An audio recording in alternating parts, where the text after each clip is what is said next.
संविधान का निर्माण, मेकिंग ऑफ द कॉन्स्टिट्यूशन।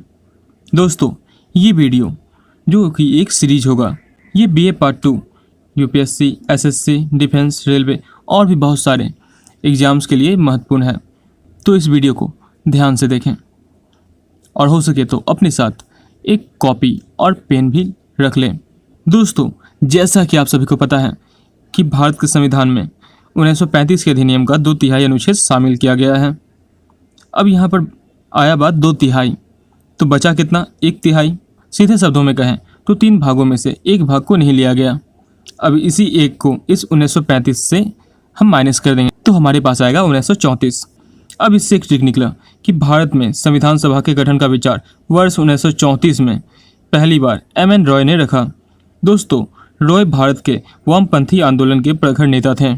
अब उसके 1 साल बाद 1935 में भारतीय राष्ट्रीय कांग्रेस ने पहली बार भारत के संविधान के निर्माण के लिए आधिकारिक रूप से संविधान सभा के गठन की मांग की। और फिर उसके 3 साल बाद 1938 में भारतीय राष्ट्रीय कांग्रेस की ओर से जवाहरलाल नेहरू ने ये घोषणा की कि स्वतंत्र भारत के संविधान का निर्माण वयस्क मताधिकार के आधार पर चुनी गई संविधान सभा द्वारा किया जाएगा और इसमें कोई बाहरी हस्तक्षेप नहीं होगा। इस मांग को अंततः ब्रिटिश सरकार ने सैद्धांतिक रूप से स्वीकार कर लिया। इसे सन 1940 के अगस्त प्रस्ताव के नाम से जाना जाता है। अब उसके 2 साल बाद सन 1942 में ब्रिटिश सरकार के कैबिनेट मंत्री सर स्टैफोर्ड क्रिप्स तथा ब्रिटिश मंत्रिमंडल के एक सदस्य एक स्वतंत्र संविधान के निर्माण के लिए ब्रिटिश सरकार के एक प्रारूप प्रस्ताव के साथ भारत आए। अब इस प्रस्ताव के तहत क्या क्या हुआ और इसका क्या इफेक्ट रहा, तो चलिए इसे जान लेते हैं।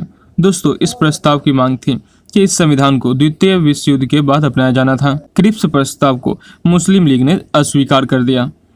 मुस्लिम लीग की मांग थी कि भारत को 2 स्वायत्त हिस्सों में बांट दिया जाए, जिनकी अपनी अपनी संविधान सभाएं हो, जिसके परिणाम स्वरूप ब्रिटिश सरकार द्वारा भारत में एक कैबिनेट मिशन को भेजा गया। इस मिशन ने 2 संविधान सभाओं की मांग को ठुकरा दिया, लेकिन उसने ऐसी संविधान सभा की निर्माण की योजना सामने रखी जिसने मुस्लिम लीग को काफ़ी हद तक संतुष्ट कर दिया। यहाँ पर ध्यान देने वाली बात है कि अगस्त प्रस्ताव तथा क्रिप्स मिशन दोनों अपने उद्देश्यों में असफल रहे, क्योंकि भारतीय जनता तुरंत संविधान सभा गठित करना चाहती थी। अगर आपको यहाँ तक समझ में आया हो तो इसे अपनी कॉपी में नोट जरूर कर लें, ताकि आपको थ्योरी लिखने में काफ़ी हद तक मदद मिले। और हाँ, ये BA पार्ट 2 के लिए मोस्ट इंपॉर्टेंट है। दोस्तों, अगर ये वीडियो अच्छा लगे तो लाइक करें, शेयर करें और हाँ, सब्सक्राइब करके नोटिफिकेशन बेल आइकन को ऑल पे सेट कर दें।